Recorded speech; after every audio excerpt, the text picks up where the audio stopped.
अस्सलाम वालेकुम रहमतुल्लाहि व बरकातुहू। रब्बि इश्रह ली सदरी व यस्सिर ली अमरी वहलुल उक़दतम मिन लिसानी यफ़क़हू क़ौली। I hope you will be fine and safe at your home. We are going to start assessment sheet solving session, class 7, sheet number 17. ये स्टूडेंट क्वेश्चन नंबर 1 है, choose the correct option. First MCQs है, when sale price greater than cost price is called. जब sale price हमारे पास greater हो जाता है cost price से तो प्रॉफिट होता है, लॉस होता है, डिस्काउंट होता है या ओवरहेड। तो स्टूडेंट क्या होता है, हमारे पास प्रॉफिट होता है। जब हमारे पास सेल प्राइस ग्रेटर होती है तो हमें प्रॉफिट होता है। Next MCQs number 2, when cost price greater then sale price. अब कॉस्ट प्राइस जो है वो ग्रेटर है सेल प्राइस से तो हमें लॉस होगा। Next option number 3, MCQs number 3 में CP is called sale price. ठीक है। Next 4, CP is called cost price. 5 में cost price minus selling price. Cost price में से अगर हम माइनस करते हैं तो सेलिंग प्राइस किसके इक्वल होता है तो हमें लॉस होता है। ठीक है। नेक्स्ट 6, उसमें आपने परसेंटेज का फार्मूला दिया है, ये बताना है कि प्रॉफिट परसेंटेज हो रहा है, लॉस परसेंटेज का फार्मूला है या प्रॉफिट का है या लॉस का है। तो प्रॉफिट यहाँ पे, जब यहाँ पे प्रॉफिट होता है तो ये प्रॉफिट परसेंटेज का जो है वो फार्मूला होता है। नेक्स्ट लास्ट वाला 7, loss divided by CP multiply by 100%, तो ये लॉस परसेंटेज का फार्मूला। जी क्वेश्चन नंबर 1 जो है वो कंप्लीट हो गया। 17 शीट का क्वेश्चन नंबर 2 में 2 पार्ट हमें गिवन है। क्वेश्चन नंबर 2 का फर्स्ट पार्ट है, a man buys egg at rice 9.60 per dozen. तो हमें क्या दिया हुआ है, उसने कॉस्ट प्राइस ऑफ एग दी हुई है, वो हम लिख लेते हैं। कॉस्ट प्राइस ऑफ, हमने अगर 1 एग की निकालनी है, कॉस्ट प्राइस ऑफ 1 एग 9.60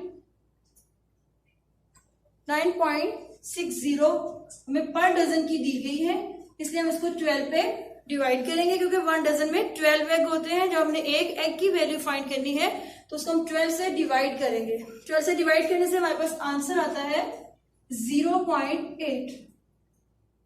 एक एग जो है वो हमें 0.8 का हम बाय कर रहे हैं। नेक्स्ट उसने फिर कहा है एंड सेल करते हैं वो 20 एग्स फॉर 18 में। 18 में भी अगर 20 एग्स है, इसमें भी हमें 1 एग की वैल्यू चाहिए, तो हम लिखेंगे selling price of 1 egg, price of 1 egg 18 है डिवाइडेड बाय 20, कटिंग कर दें, 2 9s are 2 10s are, तो 9/10 जो है वो इक्वल होता है 0.9। ठीक है, यहां तक क्लियर हो गए। अब हमें देखिएगा वो जो कॉस्ट प्राइस थी 0.8 थी, सेलिंग प्राइस जो है वो 0.9 है। तो स्टूडेंट यहां से हमें पता चल रहा है कि हमें प्रॉफिट हो रहा है, उसको 0.1 का उसको प्रॉफिट हो रहा है। प्रॉफिट का फॉर्मूला लगा दें। प्रॉफिट किसके इक्वल होता है, sale price minus cost price.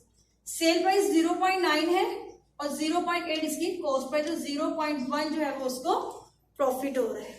ठीक है, फाइंड क्या करना है, व्हाट इज हिज गेन। तो गेन हो रहा है, ये कंफर्म हो गया।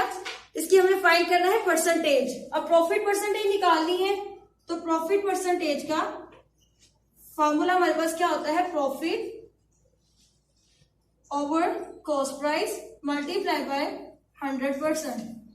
प्रॉफिट 0.1 है, कॉस्ट प्राइस हमारे पास 0.8 है, डिवीजन मल्टीप्लाई बाय 100, तो 12.5% जो है वो प्रॉफिट परसेंटेज इसका आंसर है।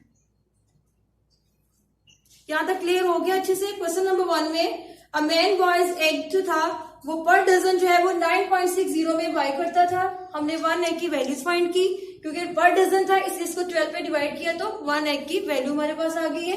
फिर सेल प्राइस ऑफ 1 एग 18 जो था वो 18 में वो 20 एग्स जो है वो सेल करता था, तो उसमें भी हमने इसकी प्राइस निकाली। वो 0.9 का एक एग जो है वो सेल कर रहा है, तो प्रॉफिट हो रहा था हमें, क्योंकि इसमें सीपी जो है वो ग्रेटर हो गई थी कॉस्ट प्राइस से। तो फिर profit is equal to sell price जो है वो ग्रेटर है कॉस्ट प्राइस से, तो हमें प्रॉफिट हो रहा है, प्रॉफिट इज इक्वल टू होता है sale price minus cost price. ठीक है, तो सेल प्राइस 0.9 थी, कॉस्ट प्राइस 0.8 है, दोनों को सब्ट्रैक्ट करेंगे, आंसर आता है 0.1। ठीक है, प्रॉफिट परसेंटेज निकालनी है। प्रॉफिट परसेंटेज का फार्मूला जो है profit over cost price multiply by 100%।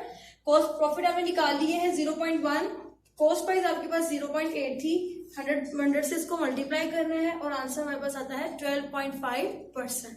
Question number 2 का सेकेंड वाला पार्ट जो है उसमें हमने क्या फाइंड करना है। Mister Arsalan bought a plot of land, उसे प्लॉट के लिए जगह खरीदी है 1,08,000 की and sold it for a profit of 20%। वो उसको 20% पे सेल कर रहा है। At what price did he sell it, वो कितने पैसों में उसको सेल करेगा। तो उसने हमें क्या कॉस्ट प्राइस दी हुई है बट सेल प्राइस इसने नहीं दी, उसे 20% बोला है। अब हमें 20% पे वो उसको सेल कर रहा है। ठीक है, तो at what price did he sell it, तो हमने सेल प्राइस जो है वो फाइंड करनी है। Cost price of a plot, cost price of a plot से दी हुई है 1,08,000। ठीक है, और सेलिंग प्राइस में परसेंटेज दिया हुआ है, तो profit on sale price, profit on selling price 20%। ठीक है, नेक्स्ट है हमारे पास, अब उसने सेल प्राइस जो है वो नहीं दी, ये हमने फाइंड करनी है। सपोज कर लेते हैं वो गेन कर रहा है, अगेन 20% implies that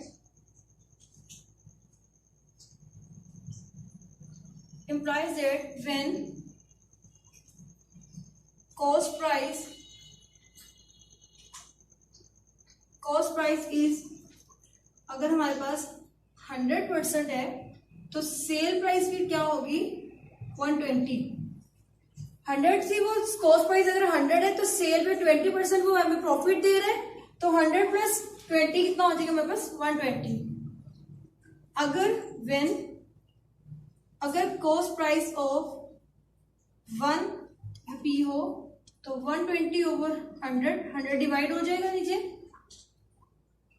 और कॉस्ट प्राइस से दी हुई प्लॉट की कितनी है, कॉस्ट प्राइस ऑफ अगर हमारे पास 1,08,000 है तो ये इससे मल्टीप्लाई हो जाएगा और हमारे पास अमाउंट जो है वो निकल आएगी 20 से कैंसल। ठीक है, रिमेनिंग हमारे पास 120 मल्टीप्लाई बाय 1080, दोनों को मल्टीप्लाई करने से आंसर आता है 12,9600।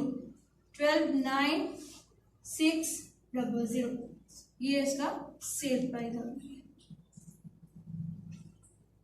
कितने में ले रहा था 1,29,600, ये उसकी सेल प्राइस है। ये हमारा टारगेट था, हमने सेल प्राइस जो है वो फाइंड आउट करनी थी।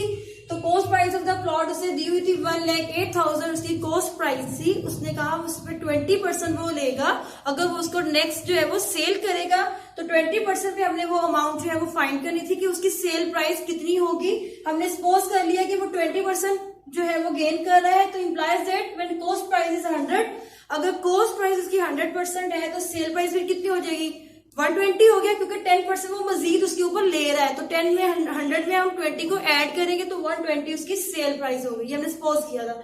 Next when cost price of 1 rupees पे उसकी कॉस्ट प्राइस निकालते हैं तो 100 जाके डिवाइड हो जाएगा।